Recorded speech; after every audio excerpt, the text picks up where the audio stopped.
Hey everybody, welcome back to my channel. Chloe here, and we're going to be checking out a very exciting game today. So this is called Zags, the role we play, and this is from Bobsy Games, of course. So thank you to Thank you, Bob, for giving me an early download of the demo. I am very excited to check it out. Basically, this is like an RPG version of the game, and I'm very excited to see what that's going to look like. I'm also going to make myself a little bit smaller here. But if you're ready, we are going to dive right into it. Since this is a demo, it just kind of opened up like this. I did not click into the game or anything, but we'll go ahead and get started. Jake heads out from his dorm room on Saturday morning to meet Nate for breakfast. Really? Oh God. It's already frozen. I love the little icon for this. Jake. Oh, there we go. Nate's waiting outside the building. Oh, this RPG music. Nate's waiting outside the building where he and Dan live, and he smiles at Jake when he sees him. Morning, babe. Dan left his key card again, and as much as it would serve him right not to be able to get back in while we're out, we should probably make a stop to drop it off before we eat. Is that okay? No, let Dan suffer. Yeah. Nate nods and holds his hand out, and Jake takes it, being comforted by his boyfriend's touch and swallowing the nervousness he always feels whenever Dan comes up. The two of them start walking toward the student center. He's at Q&A. You can wait in the hallway or outside of the building if you'd like. Jake feels the nervousness bubbling up again at that. He had never actually been to the campus LGBT organization's room yet. The closest he'd come was a few abortive attempts where his nerves had gotten the better of him in the hallway. After that, he'd started dating Nate and hadn't felt as much of a need to find a group of other queer people. Besides, his close friend Chris had come out when he had, and they'd had some conversations too. Despite all of that, his curiosity gets the better of him, and he decides that having Nate there would make everything okay. Kind of like to see what it's like, actually. Nate nods and squeezes his hand. Dan says that Carlos took over this year since Liz and Liz are graduating soon. Sorry, not that that really means anything to either of us, since neither of us spends time at Q&A or attends Saturday meetings. Jake remembers that Carlos is Chris's old roommate, Adam's best friend, and also one of the many people that Dan regularly hooks up with, but is still a little surprised by the news. Carlos had always come across to him as nervous about his sexuality despite his activities with Dan. You've been at Q&A before, right? I have. I went a few times my freshman year, but it didn't feel like something I needed to keep doing. Dan needed an environment where he could be even more unapologetically gay, I think, but I've always found it a little strange to associate based on sexual orientation. I hung out with other queer people when I was an undergrad, but that was mostly through a Rocky Horror Shadowcast. That wasn't through, the actual LGBT organization. I don't know if anybody else has experienced this, if you're from out of state and you, move to Oregon. But Oregonians are, really weird when they've grown up in liberal areas, especially. They're really weird about LGBT identities. I was considered late to coming out of the closet at, 19. That was late, from the people that I talked to, and they all seem, I don't know, they grew up in a culture where that seemed to be, appreciated more, and where they seem to kind of compete with each other for who can be, the most queer. That's how it felt, at least. It was very, alienating and isolating. It's also because I find a lot of Oregonians passive-aggressive. I get to say that because my family's from Oregon, and I lived there for 3 years, and trust me, I know some things. Yeah, I never felt the need to, go to the LGBT center for anything, because it feels like it's already a close-knit group of people, and it feels, weird to be involved. I feel like, if anything, if you want to, find queer people, you need to find queer people that like the same things that you do, because you could show up to, a GSA, or, a Q&A, or, an LGBT organization, and find people that are completely different from you, that you can't relate to. So, that's my take. Jake thinks over the words of it and realizes they're a fairly accurate representation of his feelings, too. I feel the same way. I tried to go to a couple times but got too nervous, and then I had you and Chris, and it felt like I didn't need that anymore. Don't get me wrong, I'm really glad that Q&A exists as a resource for people who need it, and I don't just mean people like Dan, but it's just not for me. Jake nods as they arrive at the door of the student center. Nate looks at him with concern. "You're sure, babe?" Jake releases Nate's hand and nods. "Yeah." He follows Nate upstairs and down a hallway, and they stand together in the doorway of a room with a large pride flag on the wall. He recognizes Carlos at the front of the room, speaking. And the final thing for today is that we're having a Halloween party this Wednesday starting at 7 p.m.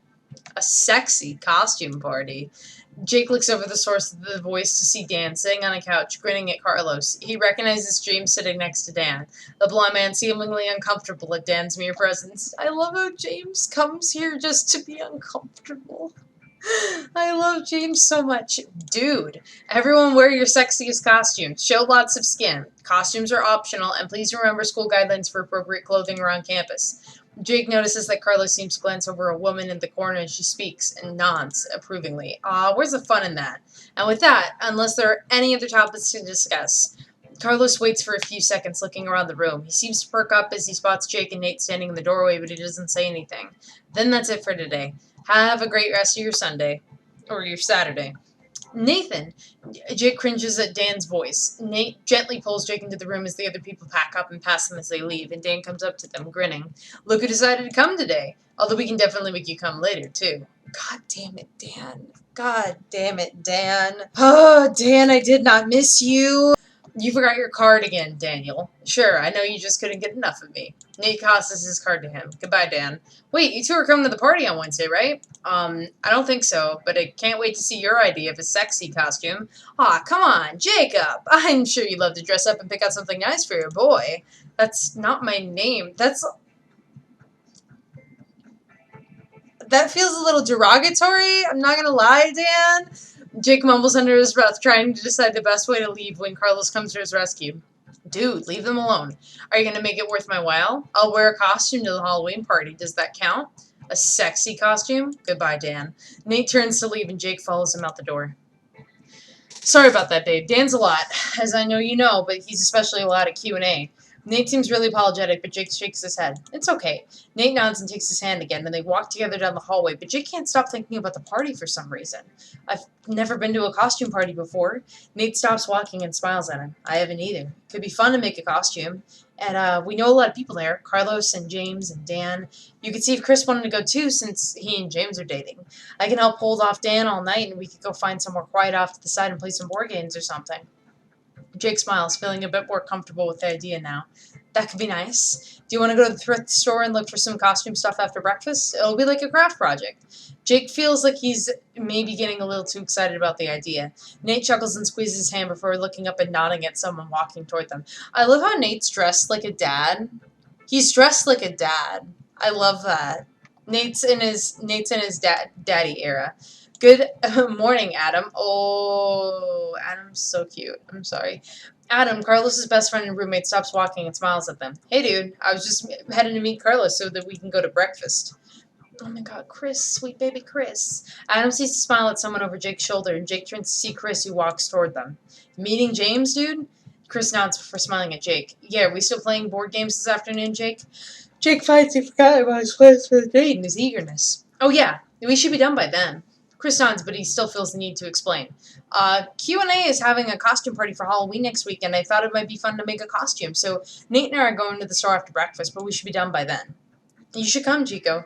Carlos comes up behind Chris, grinning at Adam. The last costume party I attended was the toga party at the frat house, and I'm not eager for a repeat of that.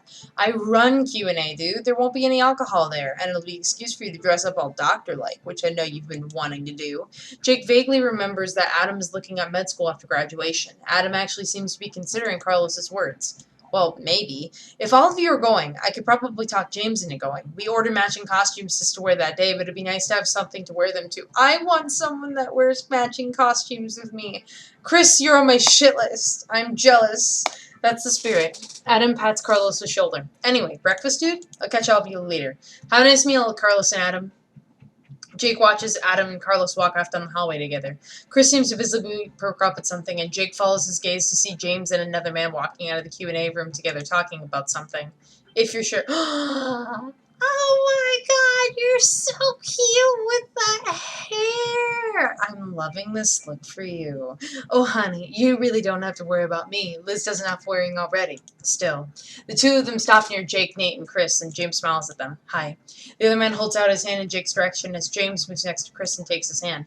I don't believe we've met, sweetie. I'm Malik. Oh, hi, I'm Jake. Jake shakes his hand. Were you interested in the Halloween party, James? James shrugs. Maybe. Jake said he and Nate were thinking about going. Well, if all of you beauties will be attending, maybe I should consider it myself. Jake blushes. Okay. Then perhaps we'll see all of you at the party. It was nice seeing you again. Chris, James, Malik. Nate takes Jake's hand again, and they continue down the hallway. Are we headed to the buffet? Is that okay? Of course, babe. Their breakfasts seem to be better than their dinners anyway. Jake nods, walking with Nate to the dining hall, but his mind is already brainstorming ideas for costumes. Jake knocks on the door to Dan and Nate's room, nervously waiting and trying to detangle the long streamers of his costume hanging down from his back. He almost tripped over them a few times on the way here, and he's telling himself that he should ask Nate for scissors or something to cut them shorter when the door opens. Hey, babe, we're almost ready to go. I'm just waiting on Dan. Dan appears next to... You're not dressed in anything, you ass. Only because you insisted I wear normal clothing instead of my costume for the walk there. Oh, you really should have a backup costume, Dan. I don't think that Liz is going to approve. Well, good thing Liz isn't in charge anymore, and Carlos will appreciate it. Jake tries to decide whether he should ask what Dan's costume is, but he decides against it, figuring he'll see it soon anyway. Anyway, let's go crash the party, huh? Nate shakes his head, taking Jake's hand. They walk toward the student center together with Dan following behind them. It's not crashing a party if you've been invited to it. Maybe I'll go crash some frat parties tonight, see what they think of my costume. Oh my god. That is the cutest damn thing. Stop. Stop. That is so cute. Oh, Bob, if you have, like, the key art for this, you should be, like, releasing this as stickers. These are so cute. Jake swallows his nervousness again as he and Nate walk into the Q&A room, Dan having headed to a nearby bathroom instead to change. Liz. Carlos. Oh, wait, Carlos, what the hell are you dressed as? An athlete? Okay, Athens 2004. That's pretty funny. Oh, and this is other Liz. Oh my god, I was about to be like, who is this? Carlos, a woman, and someone dressed as a ghost are the only three people in the room. The woman looks over at them as they walk in. Nate! And you must be Jake. Nate smiles as she gives him a hug. It's nice to see you again, Liz. I assume that's Liz in the ghost costume. The woman nods and gives Jake a hug, too. It is. I'm Liz, and that's my girlfriend, Liz. Most people call me Liz G and call her Liz B, since it can be confusing otherwise, but we're both Liz, so that's fun. Jake nods as the ghost comes up to them. I like your costume, Jake. Oh, thank you. He's proud of how it turned out, but still blushes at the compliment. You're that cat from the internet video, aren't you? Yeah, Mew Cat. Well, it's adorable. I'm Marilyn Monroe. You'll never guess what I am. Carlos seems to be staring at Nate, contemplative. Okay, I give up. Your costume looks really familiar, Nate, but I can't quite place it. I'm Nathan Blake from the upcoming video game, Undiscovered. He came to mind because of the name, and it seemed like something I could reasonably find clothes for on such short notice. Ah, right. I've been seeing ads for that, and some brothers have talked about it at the house. You've done a good job, dude. Jake looks Carlos over, trying not to stare at Carlos's revealing swimmer and his bare midriff as he reads Carlos's shirt. Athens Olympics. Are you some Olympic swimmer? He's Michael Phelps. Or just any Olympic swimmer is fine. It doesn't have to be Michael Phelps. Really? Back in 2004, Michael Phelps was at the Olympics? Why do I remember that being a 2007 thing? Oh my god. I'm sorry. We interrupt this program to bring you me trying to figure out when Michael Phelps was at his peak career. It was before he got caught smoking the devil's lettuce. Oh my god, he has been around since 2004. And he tied the record of 8 medals of any color at a single games by winning 6 gold and 2 bronze medals. And then he went back to the... Okay. Oh, wow. Wow, oh my god, and he's only 37? What the hell? Wow, Michael Phelps. Michael Phelps, everybody.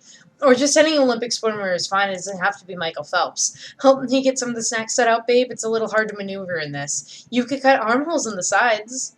Liz B seems to object, but the Liz's head together to a corner of the room with a table, set with some soda and bowls for snacks. Glad you two can make it. Thank you for having us, Carlos. It's a university-funded event, technically, since we're a university-funded organization. So I'm not having you as much as the university is having you. Okay, thanks, Dan. Dan, what the hell is this? What are you wearing? God damn it, Dan. Dan, I thought we agreed we wear underwear at least with that. Oh, that's gross. His bare ass is gonna be sitting on the couch. I mean, his bare ass has already been on that couch. I know where this man has been, but, like, still, like, it's the principle of the thing. My little cat's even upset. Oh, he's sticking his little tongue out while he sleeps. He's so cute. But then it wouldn't be as sexy. Nate just sighs as Dan looks Carlos over leeringly. And that's way too much clothing, Carlos. This is supposed to be a sexy costume party. You're a swimmer, right? Swimmers don't wear shirts. I'm Michael Phelps, and I would appreciate if you'd wear a little bit more than that since we're in a public space. The butt is covered, see? Dan turns and Jake notes that there's an identical leaf covering his ass. Besides, I'm Adam from the Bible, and Adam doesn't wear anything at all, so I'm actually already more dressed than he ever was. Adam walks in through the door and Dan laughs. Not you. I'm dressed as Adam from the Bible. Although I certainly wouldn't mind if you weren't wearing anything at all. Dan, be nice. I'll take off my shirt if you'll behave yourself this evening. Deal. Carlos pulls off his shirt and Jake tries not to stare at him. Dan nods in approval at Carlos as Liz seems to notice Dan from the corner and grins. Daniel! Much better. That's my cue. I'll go help Liz and Liz set up the snacks. Don't... No. I'm traumatized. Carlos seems relieved as Dan makes his way to Liz's corner, then looks at him up and down. Looks good, Chico. The scrubs and coat suit you. Oh, thanks. I wasn't sure about the lab coat. Is it too much? The coat screams doctor to me more than the scrubs do. What does it look like without? Adam pulls the coat off, and Carlos seems contemplative. No, definitely with the coat. You could just be a nurse or something without it. You say that like there's shame in being a nurse. Nurses do a lot, dude. Maybe more than doctors, even. Well, nurses don't go through 4 years of med school, and I know how much you're strangely looking forward to that, so wear the damn coat, Chico. Malik walks in the door wearing a dress and a wig sporting some sizable boobs as Adam puts his coat back on. Well, hello there, sexy. The medical garb suits you, sweetie. Thanks, dude. Oh my god, the makeup is fabulous. Look at how well blended that is. She is an icon. Jake realizes he's staring at Malik's boobs and quickly looks away. I'm gonna grab a soda. Excuse me. Adam heads to the corner with the food, while Dan wanders back over and looks Malik over. And what is that? Well, you didn't attend the drag show last year, so I thought I'd bring the show to you. You really shouldn't have, but more importantly, that is very much not in the spirit of this sexy theme. This is very sexy. You're a hater. This is why I don't like Dan. Dan ruins everything. Right, like you parading your naked self around is. Stop it. There is no theme. There was no requirement to dress up. Malik, you look very nice. Dan, go put on some shorts or something under there, or I'm putting my shirt back on. Fine, whatever. Excuse me. Goodbye, Dan. Jesus. Dan heads out the door and Carlos sighs. Sorry about that. Malik pats his arm. You handled that very well, sweetie. Malik looks over at the wall, which Jake suddenly realizes is covered with cut-out Halloween creatures, in addition to bats and ghosts hanging from the ceiling. These decorations are a little spooky, aren't they, honey? Huh. Sorry. I'm very tired. Oh yeah, Dan picked them out. Should I have said no? Of course he did. At least they're festive. Anyway, excuse me while I go grab some snacks. Nate puts a hand reassuringly on Jake's back. Are you okay, babe? Yeah, just hi. Jake... Oh my god, they're so cute. Jake turns to see James and Chris walking the doorway, dressed in matching uniforms. James raises an eyebrow at Carlos' shirtless state, but doesn't comment on it. Jake feels relieved that there's someone else here who he knows now. I'm glad you made it. Sorry we're late. Dinner went a little over. You two are from that space show, right? Space trip. Jake nods. James nods. Yes, Voyager specifically. Best series. Jake tears his gaze away from James and realizes he's still holding the board game he brought. He holds it out in Carlos' direction. I brought a board game in case people want to play. It's Bonanza, so it's pretty good with a lot of people and involves training. Sure, you can set it up on the table or something if you'd like. Jake nods and moves in that general direction, but his feet get tangled in one of his long streamers and he trips. The game box flies out of his hand in the ground and the edge of the table comes rushing up at him. Jake! His head impacts the edge of the table and everything goes black. Not sweet baby Jake. Liz's scream pierces through the throbbing in Jake's head and he slowly opens his eyes. Liz seems to be running out of the room chased by a flying something. Jake, help me! Jake recognizes the thing as one of the paper cutout bats that have been attached to the ceiling but now seems to be flying through the air. In fact, all the decorations seem to be missing. Wait, what? Use your rainbow whatever powers. Hit it! Jake's about to ask what on earth she's talking about when his confusion seems to summon a beam of something from himself, hitting the flying paper bat dead on. It falls to the floor and stops moving. You did it! What just happened? Oh, don't give me that just because you're a little out of practice. Jake jumps when he feels a hand on his back, turning to find that it's only Nate. Nate, what's happening? I think we're going to need your help with these, babe. What? Here they come. Oh, I like that cutscene. Ready, babe? Oh, no. So, I actually talked to Bob about this. When he actually did build this in Ren'Py. He built this in Ren'Py, so this is not actually being made with RPG Maker. So, like, overwhelmingly impressive already. We're in a battle, babe, with the ghost decorations that Dan brought. See the bars at the bottom of the screen? Oh, Jesus, that looks so small. Yeah? Wait till they fill and we'll be able to act. What? They're full now? Yeah, you can click on me or the window with my stat information to select an attack for me to use. Handgun shot. At the ghost. Oh, that didn't do anything. They're ghosts, so it makes sense that bullets don't do anything to them. You might have more luck. Continue the battle in the same way using your magic rainbow skill instead and see if that's more effective. Get it. Ooh. That's fun. But that doesn't do anything. I love how he looks like Nyan Cat right there. That's so funny. You did it! Nice job, babe. I'm glad your magic did the trick since the ghosts are incorporeal now. My what? Adam walks into the room looking a little weary. Hey, there's more of them out there. We could use your help. Right, be right there. Come on, babe. Jake isn't really sure what's going on, but he starts to follow Nate out the door when Liz tugs at his shirt. If you find any gold coins while you're fighting things, you can come back here to spend them. Spend them? Yeah, I have all sorts of fun trinkets that I'll exchange for coins. They'll raise your stats and stuff. My stats? Am I in an RPG? Liz B seems to appear out of nowhere and stands next to Liz G. I'm probably not going to hang out in here. There's too much action out there for me, and I don't really have any combat skills. Go get him, Jake. Jake follows Nate out into the hallway. Everyone seems to be standing there, waiting for him. But unfortunately for Jake... Wait, how do you save? I don't think I can save. Oh, this is hard mode. Are we in a role-playing game? Carlos laughs. Actually, that's a pretty good way of thinking about it. All of these doors are like dungeons. He gestures down the hallway. They also seem to have our pictures on them, which is a little odd. Jake looks at the doors. Each one does seem to have a picture of them taped onto it. He recognizes himself in his current Mew Mat costume on the nearest door, and highly wonders where the picture came from. I tried to go through Jameson's door, but it wouldn't let me. Carlos and I went through my door. There's a bunch of bats and stuff in there, and it didn't feel like we could fight them off on our own. That probably means that the current party has to include that person to go through a given door. Jake's about to ask what Carlos means by party, but he quickly reframes his current reality in terms of video game.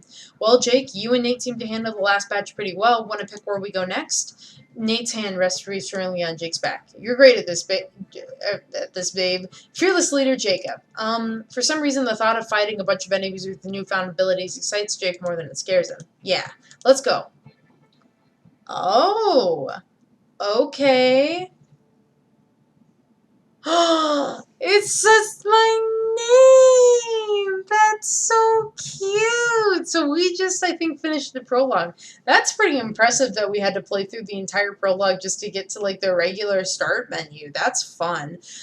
So we're going to be checking out more of this in future episodes. So if you like this video, please leave a like because it really does help the channel out. Also consider subscribing, and when you subscribe, be sure to hit the notifications bell so you get updates on when I upload future episodes. Without further ado, thank you all so much for watching. Bye! I'd like to give a very special shout out and thanks to the following patrons: Deep Dive Dylan, D. Roberts, Brian White, Caleb Putnam, Robin Harper, Bob Conway, Cody Webb, and Maticus Sama. Thank you all so much.